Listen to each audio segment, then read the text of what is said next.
Crime knows no frontiers. To combat the growing menace of the international criminal, the police forces of the world have opened up their own national boundaries. At their headquarters in Paris, scientifically equipped to match the speed of the jet age, 63 nations have linked together to form the International Criminal Police Organization, Interpol.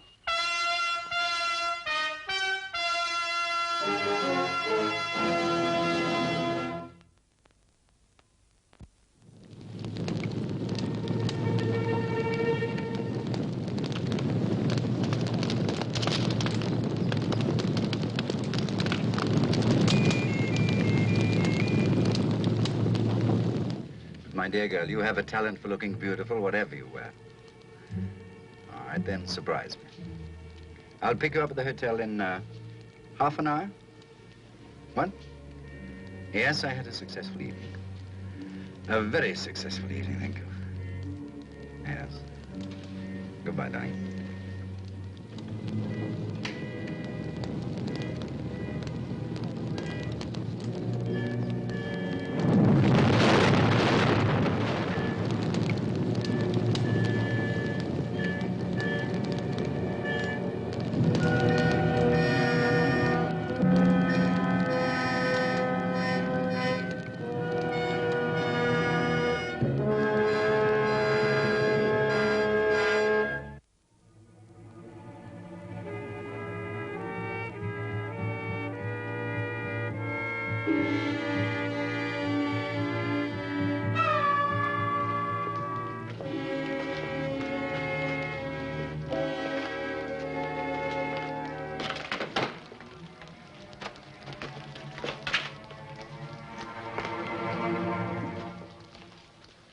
So that's where it started.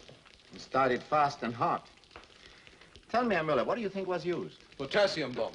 In 5 minutes, this place was like a blast furnace.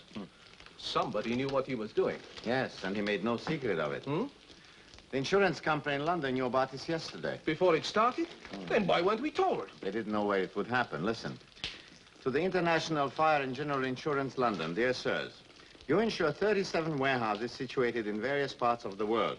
Within the next 2 days, one of these buildings will be burned down. I shall be responsible. I regret any inconvenience this may cause you, but it is necessary to establish in your minds that I'm a man of my word. You will, of course, be hearing from me again. Signed, George. A firebug.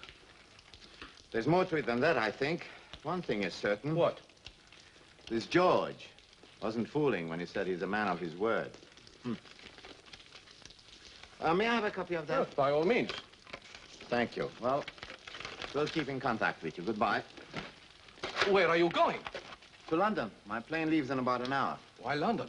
Because that's where Mr. George is going.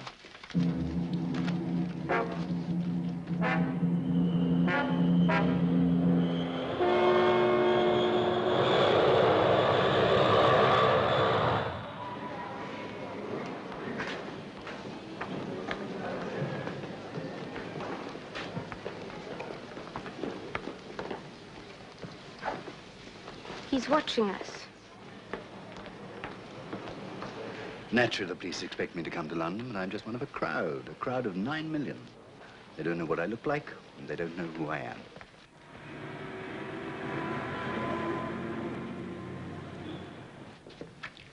Mr. Carey, sir. Inspector Henderson? Yes, sir. How do you do? Mr. Carey, head of International Fire and General. Inspector Duval, Interpol. How do you do? What just done? Oh, you saw the place at Hamburg. I saw the remains. It'll cost us over 100,000. Well, gentlemen? Inspector Duval thinks this George is in London. He is. I got this an hour ago. Posted this morning. Dear sir, shall we be sensible? You are in the insurance business, and I am offering you insurance against another accident. I estimate the Hamburg damage at £100,000. So that's what I'm asking. If you refuse, the next accident will result in much greater damages, and I will have to ask a correspondingly higher premium. Sincerely, George. Extortion. £100,000. Mr. George must have expensive tastes. That might help us. Instructions are on the back. The money is to be paid in American currency in $100 bills. Put the bills in a suitcase and leave it on the third bench from the west gate in the grounds of Vauxhall House. It used to belong to a duke. It's a public park now. Time of delivery, 7 a.m. tomorrow. Just like that. He expects us to hand over 280,000 American dollars just like that. Let him expect. We'll have those grounds staked out. Whoever comes for that money is going to lead us to George. You're underestimating him, I think. At 7 o'clock in the morning, a public park is empty. Your men will stick out like cows in a hayfield. I'll surround the entire area. You'll expect that, too. This Mr. George is no amateur. He's confident and clever. He thinks big and he thinks ahead. And he's a man of his word. So am I. And I'm going to get him. You can try, but if you fail, he's going to burn another warehouse. And next time it may cost lives. Then what do you suggest, Inspector? I suggest you pay. In cash, as directed.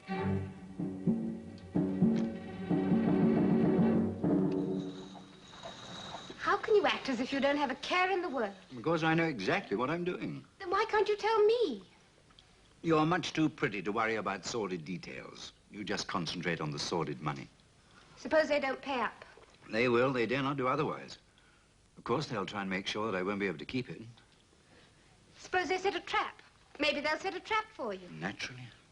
My dear girl, there's one reason why I'm a free man today. I never underestimate the intelligence of the police. What are you going to do? Pick up the money and then come back and take you out to lunch.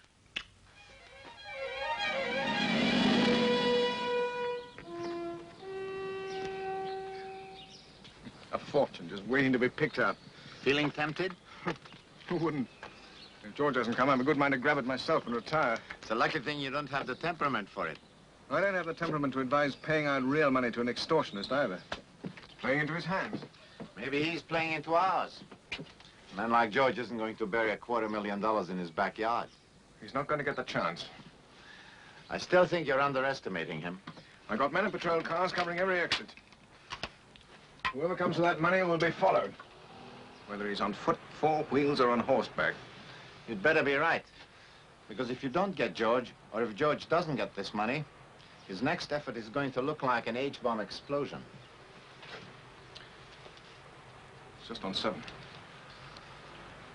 Concern calling all cars. 7 o'clock. Suitcase in position. Keep your eyes open. And keep out of sight.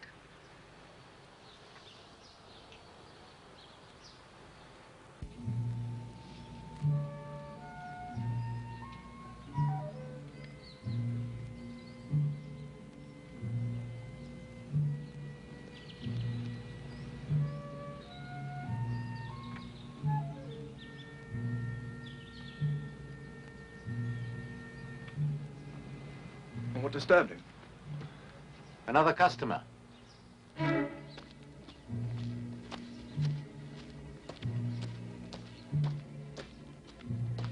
Who said at 7 a.m. this place would be deserted?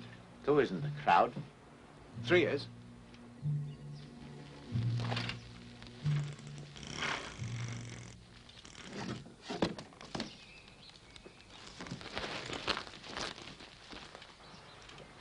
A boy on a bicycle. Control to Delta 2. Case taken. Boy on bicycle. Going towards East Gate. Follow, but do not detain. And you think George is smart? I do. But I didn't realize how smart. That kid's going to lead us straight to him. I hope so.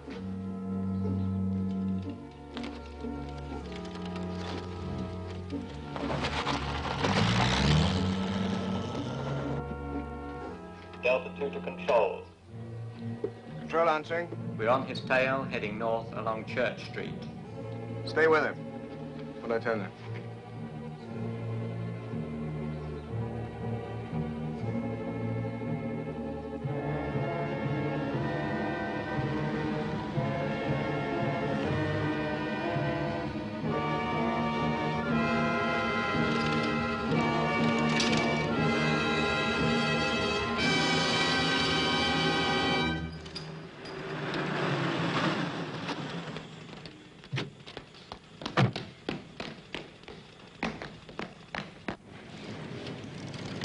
Delta 2 to control. The boy has disappeared up an alleyway. We're following on foot. You won't catch him.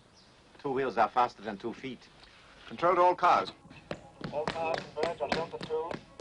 Cover the entire area. Come on. Mr. George will already be counting his money by the time we get there.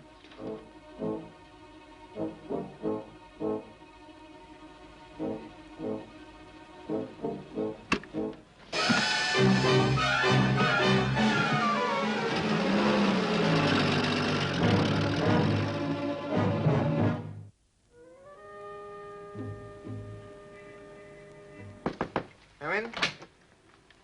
We got the kid, sir. Oh, good. Where is he? Outside. Well, bring him in.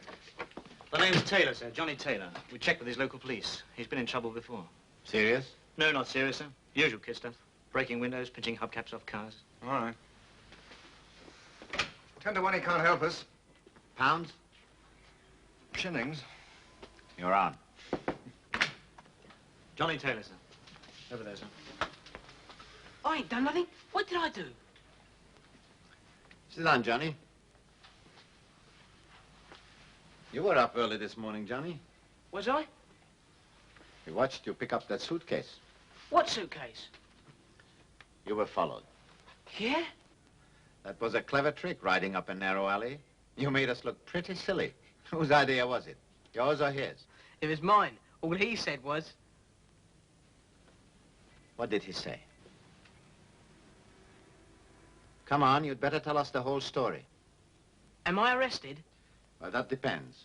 We want you to help us catch a very dangerous criminal. No kidding. No kidding. Do I get my picture in the paper? Never mind that. You helped this man, and you could be in a lot of trouble. I didn't know he was a crook. I wouldn't have had anything to do with a crook. Good. And tell us what happened. Well, it was like this. I was out the other night, and this man grabbed me, see? He grabbed you? Why?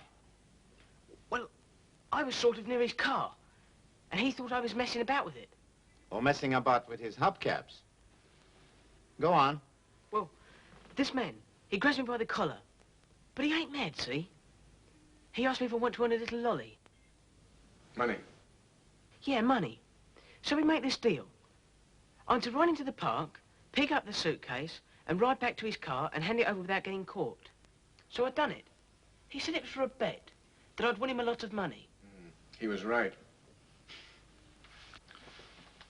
What did this man look like, Johnny? Well, he was much taller than you. He wore dark glasses. And he had a hat pulled kind of down. So you really don't know what he looked like? That ain't my fault, mister. Okay, thanks, Johnny. Take him home. And find out where he delivered that suitcase, just for the record. Come on, kid. About them hubcaps. We'll talk about that another time, son. 1 shilling, please. Not yet. He might still help us. He can't even describe the man. He couldn't recognize him in a million years. I know. So let's concentrate on George. Right now, Mr. George has $280,000. That was his big mistake. Taking the money. Mistake? Yes. That's why I wanted him to have the cash. Well, you got your wish. But it's exactly what he wanted, too. If he only had $1,000, he'd have no problem. But he's got too much. You know, we have taken the serial numbers, so he'd have to exchange the money before he can spend it safely. Now, how and where is he going to exchange over $250,000? He must have thought of that. He took a calculated risk. Now, all we have to do is force him to miscalculate. Oh, sure. But how? We don't even know where he is. Well, I know one thing. He's too smart to go to an Interpol country. And that's going to be his second mistake.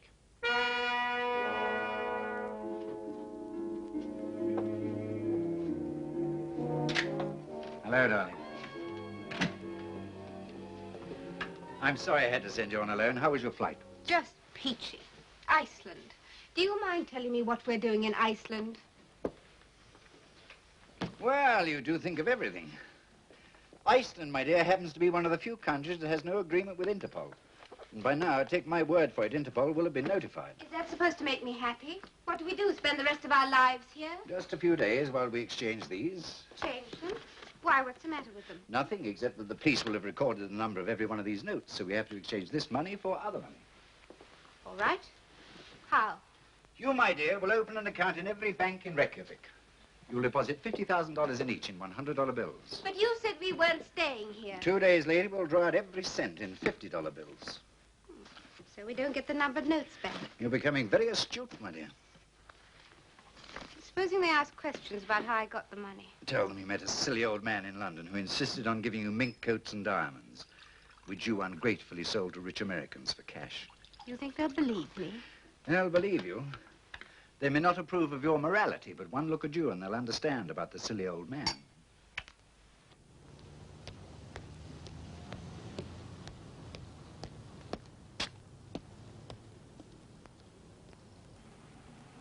Thank you.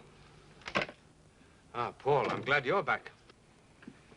Anything on Mr. George? Nothing. I've turned records inside out. Not a single lead. This man is no first-time operator. There must be something. Well, if there is, it's in the unsolved files. Well, this case isn't going there. First, catch your fish. I'm going to.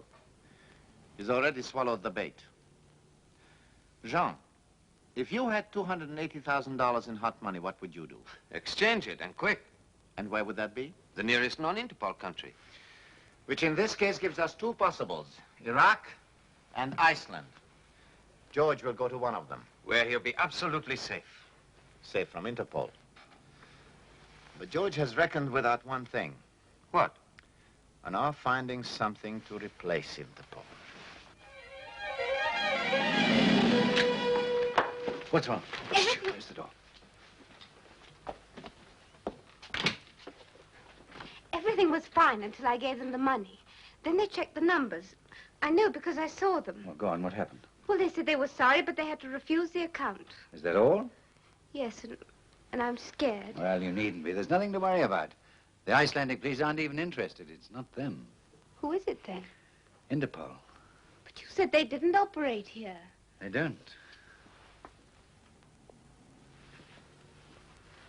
But somebody in Interpol obviously knows an organization that does. The International Banking Association. So where does that leave us? Well, for the first time in my career, it leaves me working without a plan. You better think of one quick. I don't have to. The next move has been forced. The game isn't over yet, my dear. I still hold quite a few good cards in my hand. You'd better get packed. Whatever makes you think I unpacked?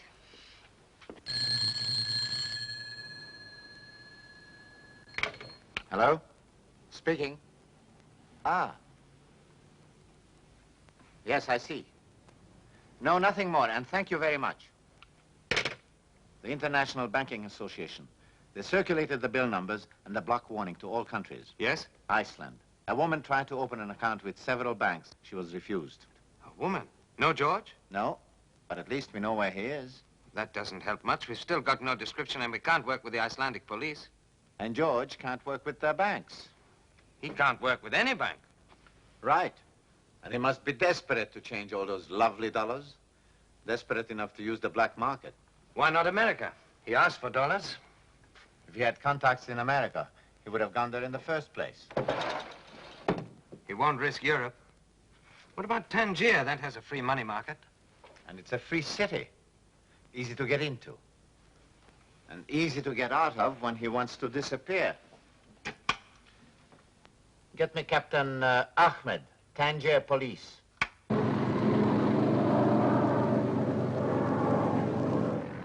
You look worried.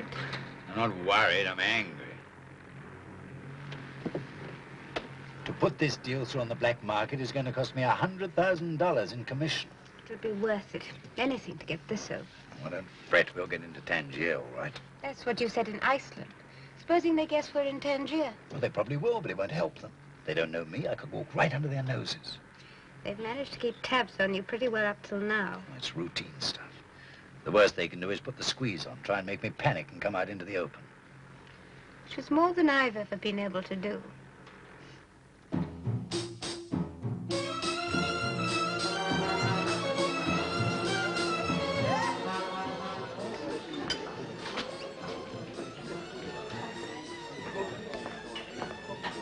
Captain Ahmed, Welcome to Tangier.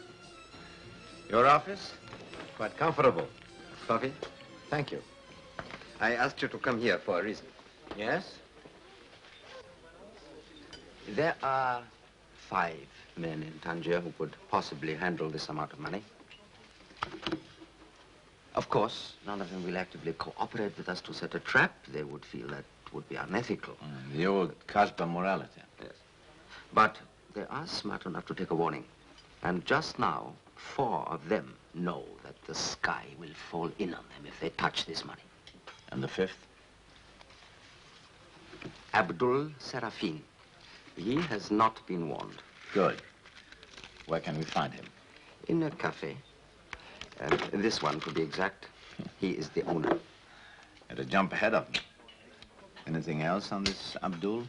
Oh, yes, money is not his only racket. He's also a big-time smuggler. That is why he uses this cafe as a front. It allows him a lot of strange customers. And one of them will be George. Perhaps. But this George of yours, this cafe has hundreds of visitors a day. He could be anyone. I hope you're not counting on Abdul to identify him. No, we don't need Abdul. George is going to identify himself. All we have to do is wait.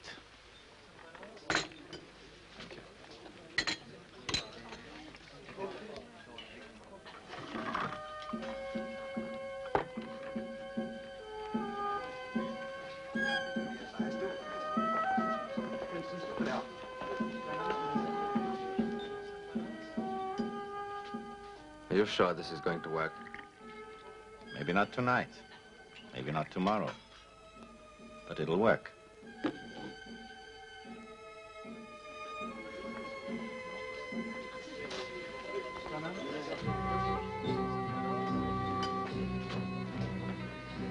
No, George. No, George. Not yet. Thanks.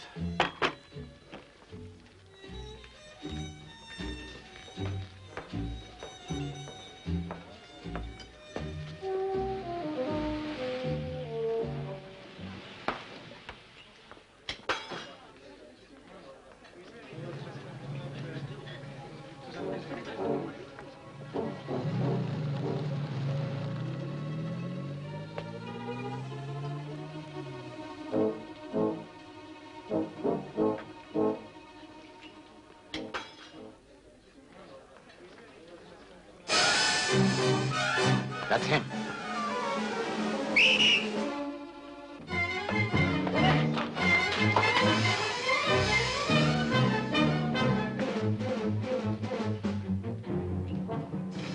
Well, gentlemen, you're under arrest. There must be some mistake. No, there is no mistake. Mr. George. You forgot Johnny here. The boy, but he couldn't possibly have recognized me. Of course not. But I knew you would recognize him.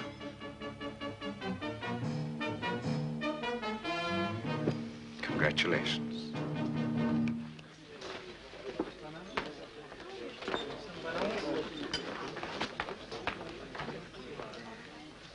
And I helped you catch him, didn't I?